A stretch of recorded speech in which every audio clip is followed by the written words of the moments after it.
রোহিঙ্গা নয় সার্টিফিকেট, এটা কাদের জন্য? কক্সবাজারবাসীর জন্য। এটা তো অপমানজনক। একজন বাংলাদেশি নাগরিক যদি এনআইডি করতে চান অথবা পাসপোর্ট করতে চান, তাহলে তাকে কিছু ডকুমেন্টস সাবমিট করতে হয়, যেমন পিতামাতার এনআইডি, নিজের জন্ম সনদ, ইউনিয়ন কাউন্সিলের জাতীয়তা সনদ পত্র এবং একটা প্রত্যয়ন পত্র যেখানে বাবা এবং মার এনআইডি নাম্বার থাকে অথবা দাদা দাদির। এটা কি জিনিস? রোহিঙ্গা নয় সার্টিফিকেট, এটা কাদের জন্য?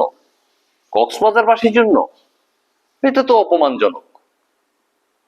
কক্সবাজারবাসীর জন্য আলাদা করে রোহিঙ্গা নয় সার্টিফিকেট লাগবে, এটা তো বিব্রতকর। যার এনআইডি আছে, যার বাবার এনআইডি আছে, মার এনআইডি আছে, বাবার খতিয়ান আছে, দলিল আছে, জমি আছে, এত বছর থেকে ওনারা এখানে অবস্থান করছেন, তারপরেও এই সার্টিফিকেটটা লাগে।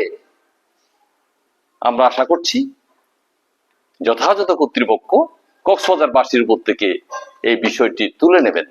ধন্যবাদ। প্রিয় কক্সবাজারবাসী, আপনার কি রোহিঙ্গা নন সার্টিফিকেটটা আছে?